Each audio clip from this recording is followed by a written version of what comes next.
22 जून तक एक्सपेक्टेड बताया गया कि मतलब 22 जून तक, तो तक का मतलब तो ये हुआ कि 1-2 दिन पहले भी आ सकता है या सेम डे भी आ सकता है। ओके, ठीक है, 22 जून तक आपका रिजल्ट आ जाता है। इसके बाद एक चर्चा का विषय बन गया है सर्टिफिकेट। सर्टिफिकेट के बारे में आप क्या कुछ कहना चाहेंगे? Estate certificate. देखिए, कल भी मैंने इसके बारे में बोला है कि हमें सर्टिफिकेट की आवश्यकता नहीं है बिल्कुल। हम तो खुद चाह रहे हैं कि हमारी जो ज्वाइनिंग है वो तुरंत कराई जाए, लेकिन सरकार के द्वारा कुछ इस तरह का स्टेप लिया जा रहा है कि जो समझिए एक तरह से कि अब जैसे कि मैंने बताया 2011 स्टेट अभ्यर्थियों का जो है वो बढ़ाया जा रहा है, और ये हम लोग को बोला गया क्या कि 7वें चरण में आप लोग का अप्लाई होगा और उसमें आप लोग भी अप्लाई करिएगा और वो लोग भी अप्लाई करेंगे। तो हमने विरोध किया कि सर कि हम लोग अप्लाई क्यों करेंगे, हम लोग तो ऑलरेडी अप्लाइड है, हमारी मेधा सूची भी भर के तैयार हो चुकी है, तो हम लोग का तो कोई मतलब बनता नहीं अप्लाई करने का। लेकिन उनका कहना था कि नहीं, अभी जो है सरकार जो है वो विज्ञापन निकालेगी सीटों का, या उसके बाद आप लोग अप्लाई करिएगा, वो ऑनलाइन सेंट्रलाइज अप्लाई होगा। ये सब चीजें दूसरी बातें हैं, लेकिन बात यह है कि हम अप्लाई दोबारा क्यों करेंगे। जब दोबारा अप्लाई करें, जब मेधा सूची ऑलरेडी आपके विज्ञापन में STT 2019 के विज्ञापन में लिखा हुआ है कि सीटों के अनुरूप जो है रिजल्ट दिया जाएगा। शिक्षा विभाग ने भी विभाग को ये पत्र भेजा है कि सीट के अनुरूप रिजल्ट दिया जाएगा। तो चलिए, सीट के अनुरूप जब रिजल्ट है तो फिर आप दूसरे 11 वाले लोगों को आप कह रहे हैं कि अगले चरण में आप लोग के साथ उनको मौका देंगे हम, तो फिर कहीं ना कहीं तो वो सरकार को झोल करना चाह रही है। और झोल इन द सेंस क्या है, देखिए सर्टिफिकेट की मांग हम लोग क्यों कर रहे हैं। सर्टिफिकेट की मांग इसलिए कर रहे हैं कि अगर सरकार मूल विज्ञापन से भटकती है, क्योंकि विज्ञापन में आप जाके देखिएगा तो मूल विज्ञापन में स्पष्ट रूप से लिखा हुआ है कि मेधा सूची बनाने के बाद जो है उन लोग का जो सर्टिफिकेट है वो जारी किया जाएगा, जो भी मेधा सूची में आएंगे। तो ऐसे तो हमारा मांग नहीं था कि भाई साहब को सर्टिफिकेट लेके आचार थोड़ी डालना है। लोग सर्टिफिकेट लेके 11 से घूम ही रहे हैं, क्या कर लेंगे उसको लेके। तो सर्टिफिकेट का तो मांग हमारा नहीं है, लेकिन मांग अब किन परिस्थितियों में मतलब किया जा रहा है उसको लोगों को समझने की जरूरत है। सरकार का ये देखिए, सरकार के जो अधिकारी जो बयान देते हैं वो छोटे मोटे अधिकारी नहीं है कि उनके बयान को हल्के सकता है। वो लोग ऐसे अधिकारी है जो रिप्रेजेंट करते हैं शिक्षा विभाग को, जाके मुख्यमंत्री के पास, शिक्षा मंत्री के पास, ये समझ के अकॉर्डिंग ही चलता है, मतलब जो भी नियोजन प्रक्रिया है जिसको वो देख रेख करते हैं।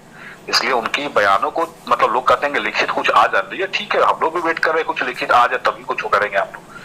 लेकिन किसी के बयानों को इतना हल्के में नहीं लेना है, वो भी जब वो डिप्टी डायरेक्टर के पोस्ट पर बैठा हुआ। अच्छा, ठीक है। 2011 में जो सब्जेक्ट मैक्सिमम लोग तो उसमें सेलेक्टेड ही हो चुके हैं पहले से ही। कुछ विषय में लोग बचे हुए हैं, कुछ विषय में क्या सोशल में ज्यादा लोग बचे हुए हैं, ये सबको पता है। लेकिन हाँ, सोशल के अलावा और विषय में भी मान लीजिए 2, 4, 10 लोग ही बचे हो, 20 लोग बचे हो, 50 लोग ही मैं मान लेता हूँ। तो हमारा कहना ये है कि उन 50 लोगों के साथ हम लोग और जो स्टेट 2019 वाले जो है वो क्यों कम्पीट करेंगे। ऑलरेडी हम इतनी भास्ट एग्जामिनेशन जो पूरे भारत में समझिए पहली बार जो है STT एक ऑनलाइन आयोजित की गई है और सीटों के अनुरूप, वृत्ति के अनुरूप जो है रिजल्ट देने की बात कही गई है। तो फिर हम लोगों ने वो सारा चीज कंप्लीट कर लिया है और फिर अगले चरण में ठीक है प्रोसेस आप लगा रहे हैं कि हाँ कुछ अलग प्रोसेस करेंगे, मतलब अप्लाई कराने का, तो ठीक है कराइए आप अप्लाई। लेकिन अब उसमें ये कहिए कि और भी लोग अप्लाई करेंगे जो मतलब 11 वाले हैं उनको भी अप्लाई करवाएंगे, तो ये तो टॉलरेबल नहीं है ना। और जब ऐसी परिस्थिति जब आएगी यानी विज्ञापन से सरकार भटकेगी, वहां हमें लड़ना पड़ेगा। और लड़ने के लिए हमारे पास क्या है, सरकार तो सीधे कह देगी कि आपके पास लोकस स्टैंडर्ड क्या है, आपके पास लोकस स्टैंडर्ड लैटिन तो वेब कॉपी उसका हाँ, और ये भी आप देखिए कि जो स्कोर कार्ड हमें मिला हुआ है उस स्कोर कार्ड में लिखता है कि this is not valid for legal purpose. यानी लीगली आपका कोई राइट अभी तक नहीं बना हुआ है जब तक कि आपको सर्टिफिकेट नहीं मिल जाता है। तो हमारे पास सर्टिफिकेट जब आ जाएगा तो अगर सरकार विज्ञापन से भटकेगी तो वहां पे हम अपने लीगल राइट का इस्तेमाल करेंगे। इस कारण से सर्टिफिकेट की मांग की जा रही है और सर्टिफिकेट को चाटना नहीं, अचार उचार डाल के रखना नहीं हम लोग। नहीं, कुछ अभ्यर्थी जो थे बहुत ज्यादा विरोध कर रहे थे, इसलिए हमने ये प्रश्न रखा कि ये विरोध अभ्यर्थियों को चीजें समझ में आती नहीं है। पहले आप विज्ञापन पढ़िए, विज्ञापन में तो स्पष्ट आप जाके देख लीजिए पॉइंट नंबर जो आपका 12 लिखा हुआ है, 12 में स्पष्ट लिखा हुआ है कि मेधा सूची तैयार करने के बाद जो है तदनुसार प्रमाण पत्र निर्गत किए जाएंगे। तो प्रमाण पत्र निर्गत करने की बात तो हमारे मूल विज्ञापन में ही है। लेकिन हाँ, प्रमाण पत्र निर्गत करने का बात किसके लिए है, जो मेधा सूची में शामिल हो जाएंगे। इट मीन्स अगर वो हमें मेधा सूची में शामिल करके अपना स्कोर कार्ड हमको दे देते हैं, इट मीन्स ये जस्टिफाई हो गया कि उन्होंने हमारा सिलेक्शन किया मेधा सूची में और तब हमें स्कोर कार्ड दिया। और अगर उसके बाद वो आगे की किसी प्रोसेस में अगर हमारी राइट्स को किसी के और को अगर लाके वहां पे हनन करने का बोर्ड के द्वारा, क्योंकि बिहार बोर्ड का आपने ऑथराइज किया था कि हाँ ये चीजों को करके आप दीजिए मेरा सूची बना के हमको। मेरा ये पॉइंट है कि आपने खुद मतलब स्टेट के मार्क्स से मेरा सूची ऑलरेडी कंप्लीट हो चुका है। अब ठीक है, आप कह रहे हैं कि अगला स्टेप में ऑनलाइन और सेंट्रलाइज अप्लाई करना होगा, तो ऑनलाइन और सेंट्रलाइज जब हम अप्लाई करेंगे तो मेरा सूची फिर से दोबारा बनना शुरू हो जाएगा, फिर यही ना होगा। फिर तो मेरा सूची दोबारा बनना शुरू हो जाएगा। तो आप बताइए हमको। हम एक चीज बहुत दिनों से मैं सोच रहा था, एक चीज आप सुनिए जरा इस चीजों को, और सारे अभ्यर्थी भी इन बातों को सुने। ठीक है, आपने कहा कि विज्ञापन में जो इतनी सीटें हैं उसके अनुसार STT 2019 का रिजल्ट है। मान लीजिए अगर सोशल साइंस में 5054 सीट है, आपने जनरल में 2000 रिजल्ट दिया, जनरल में चाहे जो हो, मतलब एक्यूरेट तो मुझे नहीं, जनरल में 2000 लोग का चयन होगा। अब जनरल में 2000 चयन हुए, बाकी OBC में है, SC में है, ST में है, यानी एक ही मेधा सूची ऑलरेडी बन चुकी है। फिर आप दोबारा मेधा सूची जो बनाएंगे वो कह रहे हैं कि ऑनलाइन अप्लाई हम सेंट्रलाइज वे में कराएंगे। ठीक है, तो कराइए, लेकिन वो मेधा सूची फिर अगर आप कहिएगा कि नियमावली के आधार पर हम बनाएंगे, यानी कि BA और B.Ed के मार्क्स के आधार पर, जैसा कि आपने पहले भी सुना होगा इन विषयों पे कि BA और B.Ed के मार्क्स के बनाने के बारे में कहा गया है सचिवालय में। तो अगर वो BA B.Ed के मार्क्स से बनाएंगे तब तो फिर से वही होगा ना कि मान लीजिए कि जो आदमी स्टेट मार्क्स के अकॉर्डिंग OBC कैटेगरी में है, वो हो सकता है कि BA B.Ed के मार्क्स के आधार पर जनरल कैटेगरी में चला जाए। और जब वो जनरल कैटेगरी में जाएगा तो जो बंदा सिलेक्टेड स्टेट के मार्क्स पे है जनरल कैटेगरी में, वो बंदा तो खिसक के अभी तक आ नहीं सकता है OBC SC ST में। तो फिर उनकी सीटें कहाँ गई, उनका चयन कैसे सुनिश्चित हो पाएगा 100%? जरा ये बताइए। ये पॉइंट है, और इन पॉइंट को लोग समझ नहीं रहे हैं, और लोग समझ रहे हैं कि हम लोग सर्टिफिकेट की मांग कर रहे हैं तो हम लोग गलत कर रहे हैं, लेट लगा रहे हैं। अरे भाई, जब सरकार खुद कह रही है कि अभी नहीं करेंगे, हम लोग बहुत सारी चीजों ऐसे हम लोग तो दबाव बनाएंगे कि जल्दी करें, लेकिन सरकार के अधिकारियों का और शिक्षा मंत्री स्पष्ट रूप से कह चुके हैं इन चीजों को कि अभी नहीं, पहले छठा चरण कंप्लीट हो जाने दीजिए। ये प्रॉब्लम है, लेकिन जो शिक्षा विभाग है वो तो यही कह रहा है कि जो छठा चरण है उसका पूर्ति करेंगे हम, उसके बाद आपका 7वें चरण में करेंगे, और 2011 को भी इंक्लूड करते हुए। हाँ, इसी चीज का ना हमें है कि आप तो ऑलरेडी हमारा चरण, हमको चरण में क्यों घसीट रहे हैं आप? हमारा फ्रेश विज्ञप्ति है, सीटें आपने पहले से विज्ञापित कर दी हैं।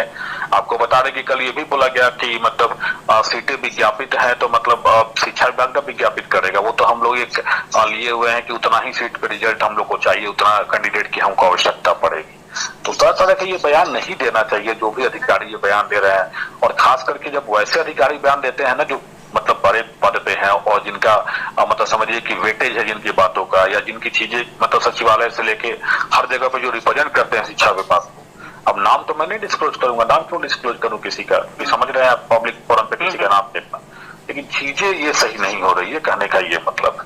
और अगर ऐसे विज्ञापन से सरकार भटकेगी तो पहले तो हम लोग जो प्रोसेस है आज भी हम लोग तैयार कर रहे हैं एक पत्र की, जिसमें सारी बिंदुओं को इंगित करते हुए विज्ञापन का और न्यायिक विवाद से बचाने हेतु पत्र हम लोग लिखेंगे सारे जितने भी मतलब संबंधित अधिकारी हैं उनको।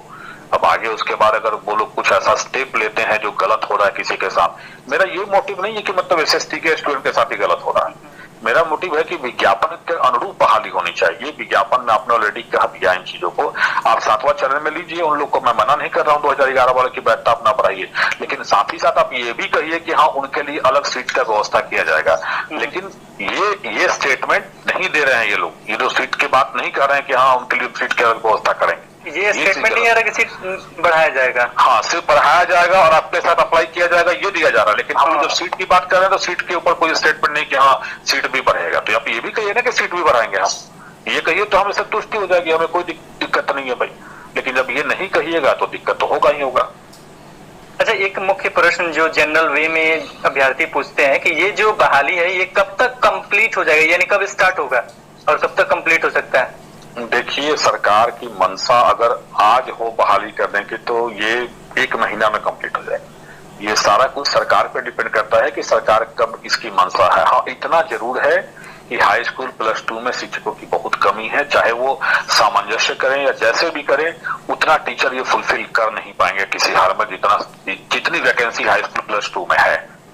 सरकार को चाहिए कि उन चीजों को ध्यान में रखते हुए जल्दी से जल्दी STT 2019 के लोगों की भी बहाली करे, क्योंकि उनको भी पता है कि 30,020 हम सीटें छठे चरण में दिए हुए हैं, लेकिन वो 5,000 से ज्यादा सीटें भरने वाली नहीं है। वो चाहे 5,000 सब विषयों का मिला के हो या जैसे, ये उन लोग को भी अच्छी तरह से वाकिफ है। ये स्टार्ट कब उम्मीद है कि स्टेट 2019 का स्टार्ट कब से होगा? देखिए, हम लोग तो दबाव बनाएंगे कि जल्दी हमारी स्टार्ट को 3 विषय का रिजल्ट आने के शिक्षा बाद। विभाग का अपना होगा ना कि समय के बाद स्टार्ट। शिक्षा विभाग का तो स्टेटमेंट वही है, लगातार वही है।